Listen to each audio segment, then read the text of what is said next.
Hello, welcome. Thank you all for tuning in, and thank you so much for Eventmobi for inviting me to be a part of the episode 1 of the association show, all about sponsorships. Super excited about this topic and really excited to get some great questions and content in the chat as well today. So a little bit about me. Thanks, Katrina, for already doing that land acknowledgement. I would have offered one as well. But my name is Tanya Hannah Rumble, and I feel really privileged to share this space with all of you today. I'm biracial, and I'm a third culture kid who spent my formative years in the United Arab Emirates. As a nonprofit professional, fundraising leader, and volunteer leader in this sector, I feel it's really important to eschew the formal introductions that don't give you a lot of insights into who I am or my values, but rather be open and vulnerable to invite meaningful relationships and partnerships, something we'll talk about more today. And I see my intersectional identities as an asset and a gift, something that can propel me forward and create positive impact for others, including the associations that I'm a part of, like the Associations of Fundraising Professionals of Canada. So I'm learning to harness my own power and privilege in that way. Professionally, I've raised lots and lots of money for some of Canada's largest charities, including the Heart and Stroke Foundation, the Canadian Cancer Society, McMaster University, and now the Faculty of Arts and Yellowhead Institute at X University.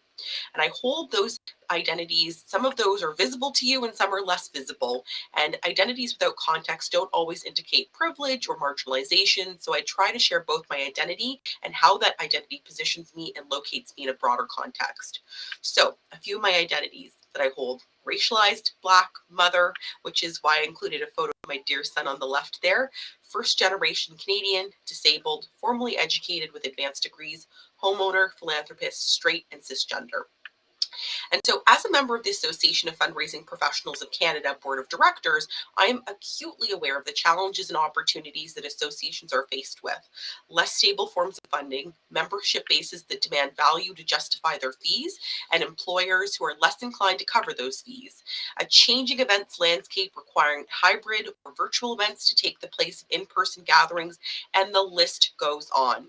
So today we're going to talk about moving away from the age-old sales adage of made popular by the movie Glengarry Glen Ross, ABC, or always be closing, to creating VIPs, or values-aligned inclusive partnerships that can support your association's mission, strategic objectives, and most importantly, your members.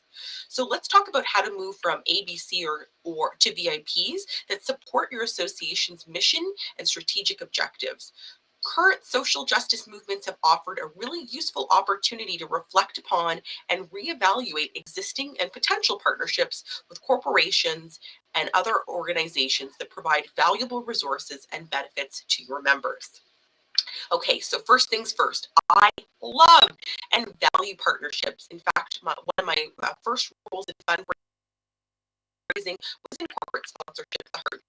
I got to work with some amazing organizations on big events like the annual Stroke Congress. It's an incredibly gratifying role to find alignment between our work and the mission of that organization. And I love partnerships, especially when they're rooted in shared values. And we'll talk more about that. But you often know when you don't have shared values, when there's lots and lots of conflict and lots of disagreement or negotiation about how a partnership might be expressed or activated. Sponsors are super critical to the delivery of programs and services to our association members. Point blank, we couldn't do it without them. They are part of a broader ecosystem, and the resources that they can bring to our association and our members are so critical. And finally, we do not need to throw the champagne out with the cork. We can evolve our partnerships over time, evaluate and test to confirm values are shared, and evolve recognition and activation over a longer period of time. It doesn't need to all happen today or tomorrow. Okay, so one thing that I thought I would examine, or a couple things that I think we often are ingrained in our belief system when we're thinking about the kinds of corporate partners and sponsors that can support our associations. And I think one of those beliefs is the idea that the sponsor is always right. And so what does that look like? I mean, it often looks like the sponsor is first at all costs, and we have really weak boundaries and have a hard time upholding those when we're negotiating those sponsorship agreements. And I can think of many instances where it felt like we were giving away the farm to our sponsors and we had nothing left to offer when we wanted to upgrade that sponsorship the next year. And it's really harmful because it can lead to staff burnout. We're talking about the great resignation in a lot of different spaces. And I think a lot of folks are leaving their organization and their roles because they're feeling super burnt out. And the pandemic has exacerbated existing issues that were within the sector before and are making people think twice about where they work and how they spend their time. It's also harmful because it can lead to mission drift. It can move us away from our core objectives and our core values that we espouse to our members. So, what can we do? We can audit problematic relationships with sponsors, the ones that always give us a hard time, that we are always trying to figure out how do we make this work with them, or they're never quite happy with the results of what they've sponsored. And we can also have some courageous conversations where we can align our sponsors to our values and some of the things that are most important to our members. Change. Not everything's about change, but change in the space and the idea that the sponsor's always right is really important. So we need policies to protect our staff that work with our corporate sponsors, and we need to walk away from some sponsors. Not all of them tomorrow, but sometimes if there's really no alignment in values and it's purely transactional in nature, then we need to think about whether or not it serves our members and it serves our association.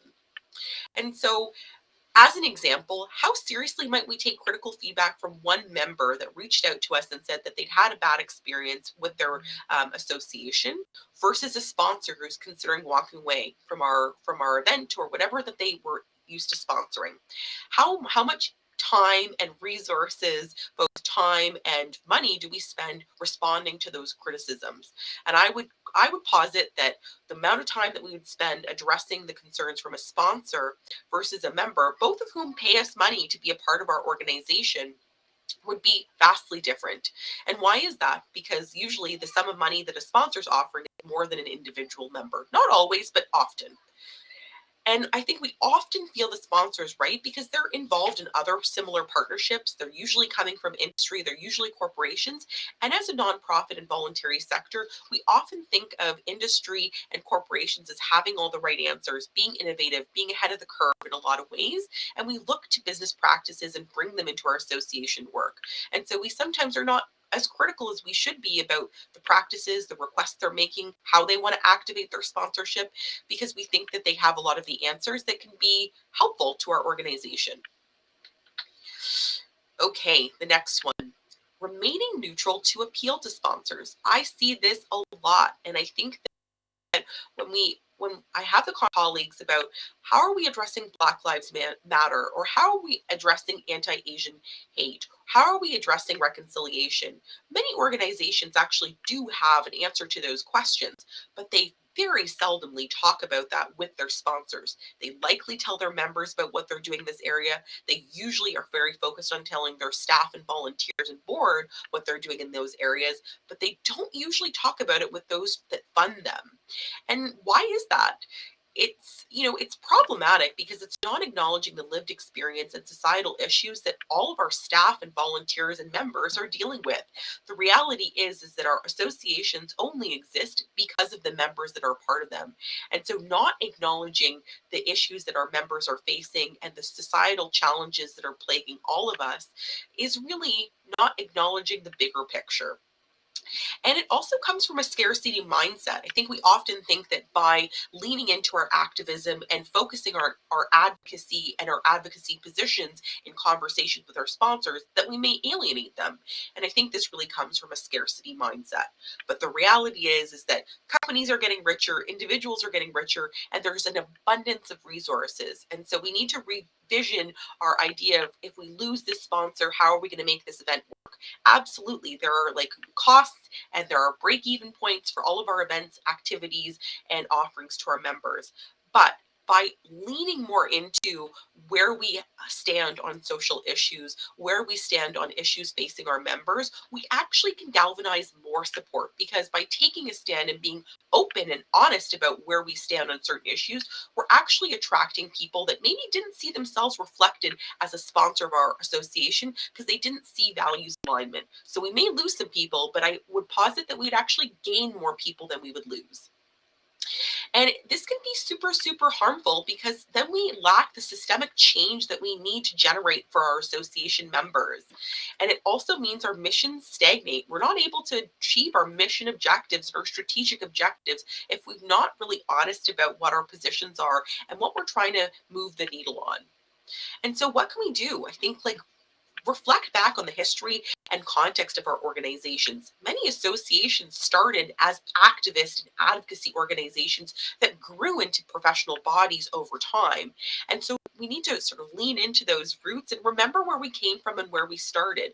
And the fact that we existed and we grew out of that activist and advocacy origin story, the reason why we are sustaining ourselves today is because we galvanized support and attracted folks to that cause and members and sponsors along the way because we were really clear on what we were doing and who we were for. And what can we do about that as well is member and sponsor education. Think about every opportunity that you're connecting with your sponsors, whether it's giving them feedback on an event that they've recently sponsored, sharing the results of a survey that went out to members, asking them or inviting them to sponsor an upcoming, event. Use every opportunity for an exchange. And so, in the way that I introduce myself, think about how you might invite more conversation by being really open and honest about who you are, the challenges that you're facing, and of course, what your members are facing. Because now more than ever, we're broadcast into one another's homes, and the challenges that we all face on an individual level are what binds us together and actually invites vulnerability, friendship, solidarity, and partnership ultimately. And what can change look like? Well, if we publish our public policy agenda, but we also don't think of our sponsors as someone that we would omit from the distribution list when we're sending that out, let's invite them into that dialogue, even hosting special sessions on our public policy agenda for our sponsors as a way that we can actually reorient them and re-engage them in our work in a deeper way. And think about how we actually might get some sponsors that support our advocacy activities. I think we often shy away from getting sponsors for government relations activities because of legislation around lobbying. But are there ways that our sponsors and partners can actually support us in our advocacy, in our members getting out there and reaching out to their local members of provincial and federal parliament? And I think often about we fear weighing into these things because it can feel like it's tangentially related to our mission. But the reality is that our organizations, our associations are enlivened and brought to life by our members and their member experience. And their member experience includes the things that they're experiencing in the world in the broader societal context. And so we have to acknowledge that to be relevant. And then finally, all about the product, not about the members. I can tell you the amount of pitches that I've written, sponsorship request letters that I've authored that talk all about the product, the event, the service that we're offering. And it's really all about numbers, outputs and inputs, number of attendees, demographics, how many senior leaders will be in attendance, how many physicians will be in attendance, postal codes that are well represented. But it often doesn't tell a lot about some of the deeper, more nuanced experiences of members. And so, what does this look like? It's about measuring numbers versus impact. I think we're so numbers focused when it comes to sponsorship that we sometimes miss the point of impact. And our sponsorship pitches that we're offering are all about event alignment versus values alignment. And I think that if we could talk more about values alignment between an organization that we hope to sponsor us or has already been a partner of ours for many years and our values, there's an opportunity to actually potentially grow that sponsorship or to keep that sponsorship. Because again, from a scarcity mindset, there's a lot of different events and activities that sponsors can get involved with. But if we can align with them both on an event alignment or product alignment, but also on our values and our membership bases, that's where the magic can happen. And it's harmful because there's no opportunity to deepen engagement and we're missing the context. The reality is Black Lives Matter, reconciliation, anti-Asian hate, trans lives matter. These are all conversations that people are having. And so if we don't bring them into our associations, we risk not being relevant to our sponsors or any of the stakeholders that are part of our ecosystems. And so what can you do? Share more information on how you're delivering your mission and don't solely center the sponsor in that. Invite them on that journey. They're part of that journey. their participation isn't the only reason that journey is happening. And so making sure that they know who else is part of this journey with them. And I think that building coalition is also another way to keep our sponsors involved with our work. And what does change look like? Well, new products and offerings, thinking about all the ways in which we can engage our sponsors in ways that we haven't in the past. The reality is a lot of our in-person events are moving to hybrid or virtual models. And so as a result, it's harder to command the same level of sponsorship fees because activations look a lot different, and you don't have the same foot traffic that you often did at in-person events. So we need to pivot and think about new products and offerings. And we also need to think earned recognition versus paid activations. The best endorsement that our sponsors could possibly get is our members tweeting, writing on social all about the experience that they had with an activation with one of our sponsors. So think about also, how do we access the offerings that they have for their staff and for their clients at their organization? Could those possibly add value to members? As an example, are they offering first aid mental health training to all of their staff? Is that something that could be offered then to our members as an additional sponsorship offering? It's probably something that they've already paid for. They've got a group rate for it. Think about how that could add value to our members as an example. And I think we often have to think about, how do we not lose our sponsors when we lose our events? We do that by diversifying their involvement in different activities and deepening our engagement by really understanding who they are, and for them really understanding who we are and what we do outside of the events and products that they've been primarily involved with. And so I'm going to leave you with a couple questions to ask yourself and of your association colleagues. Does it feel odd to speak about societal issues when you're with your partners or sponsors? And if so, how can you tie those conversations back to your mission, membership, and shared values? We need to remain professional in our relationships, but professionalism shouldn't be the antidote to addressing societal challenges and the issues that are faced by our members. What do your sponsors actually know about your association's mission and current strategic objectives? We often want to talk to them about how they're involved and how that can help them and their cause and their brand alignment. But do they know a lot about what we're trying to do? Because there may be things that they can help us with that we haven't thought about because we haven't brought them into that dialogue. Beyond the roles and job levels and numbers of members that you have, how much do they know about you and what you're up to? What privilege, what about the privilege that you have, the opportunities that you have as an association executive or staff working in an association to be influential in creating and supporting equitable sponsorship practices? How can you be a leader in this space? How can you talk about the success that you've had with values aligned partnership in a way that actually encourages others to share more? Because we all want case studies of what works well. And so how do we share that information amongst ourselves? Beyond the financial resources and products, are there offerings that your sponsors have for their staff and customers that you could actually pit and use as an offering for your members? And that may not result in more money to our bottom lines, but it might deepen our engagement. And deeper engagement means the likelihood of keeping that partnership over the long term. And do you purposefully avoid conversations about your public policy advocacy with your sponsors? And how can you engage your partners in this work meaningfully in values-aligned way, in mission-aligned ways? And so it's not an exhaustive list, but a way of sort of framing this conversation and thinking about how you might think of your sponsors and partners in a slightly different way as you go back to your desks and go back to the work that you do of providing service and value to your members. Right, I'm going to leave it there, and I think we've got a little bit of time for some questions and answers. Yes, absolutely. Wow, thank you, Tanya. That was beyond what I expected, like, you to talk. Like, you hit so many great points there to connect, like, that values alignment with the membership, with the sponsorship, because it really is this symbiotic kind of relationship with it all. And when you can bring all of those pieces together, that's when that community forms, that's when that engagement forms. And it really does take your sponsor from, here's just a logo, to, oh, this is somebody I can connect with because of those values are aligned. And Bruce had a really good point here. I'm just going to share it on screen. He said, aligning sponsorships with members' values and challenges position sponsor companies for success by meeting the needs of members. It's a win-win. And yeah. Absolutely. Yes. I think we often think about, if we're worried about drifting our conversations with our sponsors into other areas that may not be monetizable. We can't maybe make revenue off of it. But the reality is the more that we bring them in, the more that we have a deeper relationship with them and a true partnership.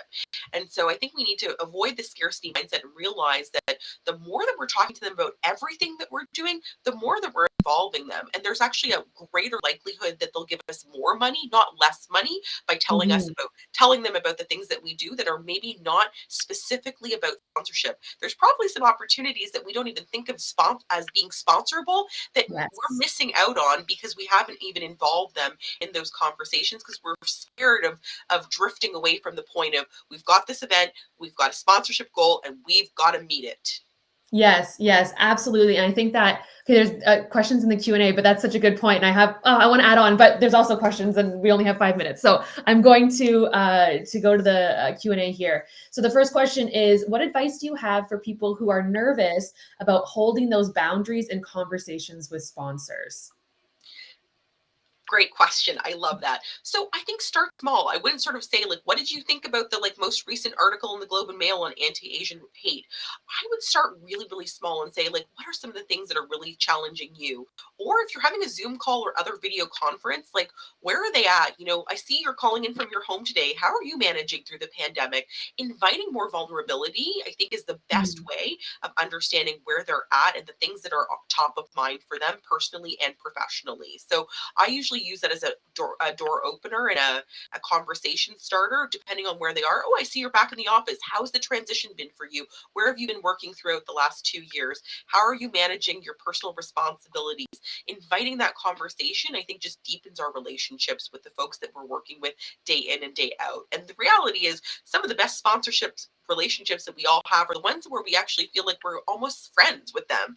And we don't need Mhm. to take the professionalism out of that, but we need to just invite more vulnerability into those relationships. Absolutely. And that vulnerability creates that human connection as well. And as Brene Brown says, vulnerability is not weakness, it is strength. I love her. Absolutely. Like, she's so great to listen to. Okay, let's go to our next question.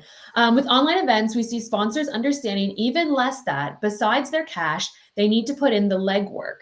How do you get that? How do we get them to understand we can't do everything ourselves and that they need to get involved? Absolutely. Well, a lot of corporations, Eventmobi included, have been really iterative throughout the pandemic and figuring out how to connect with their audiences. And so I would invite them to tell you what they've been doing to keep their staff connected, how they pivoted from all staff meetings into the online environment, get some clues about the ways in which they're using technology to their advantage, and if there are ways in which that you could integrate that into your hybrid or virtual events. So the booth model doesn't work anymore because you don't have foot traffic walking by, you don't have a pen to give away to someone. But what are the sort of virtual activations that someone could be involved in beyond sending a tweet and linking the sponsor in it to get like entered into a draw? What are the more deeper ways in which they can engage folks? Do they have a virtual booth? Do they sponsor like a Q&A or something like that? Do they provide some one-on-one coaching to your members about something that they have expertise in, and then folks get a credit or a coupon for a longer session, get entered into something like that? So thinking about the ways in which they're already leveraging technology for their clients and for their business, and think about ways in which that can be integrated into your hybrid events. Gotcha. Awesome. Okay. Let's see. I think we have time for one more question, even though there's two left. Okay. The next question is: you argued that numbers do not necessarily reflect the experience attendees are having. Putting numbers in a sponsorship proposal is easy, but how can we best communicate the experience? So I think of storytelling, but I try not to be too much of a storyteller about one individual. I try and at least give a collective experience because one person's story, one person's experience is not always representative of everyone else's. And it can be Mhm. an easy way for someone to say, well, that's just one person. So, how do we tell collective stories? How do we use our surveys and our ways of communicating with our members to galvanize and gather really useful information about their experiences and use a multitude of quotes to stitch together a broader story about what they're dealing with, the challenges that they're facing, and what they're interested as well. So I think storytelling, quotes is a great way, visual storytelling. I mean, we've got some great technology that can allow us to tell some powerful, powerful stories, and video, even if it's 30 seconds, integrating that into a sponsorship pitch, I think could be more powerful than numbers of attendees expected, number of tweets that they'll receive, logo placement information, ad placement in national newspaper. I think sometimes a visual story can be so much more powerful than any numbers could offer.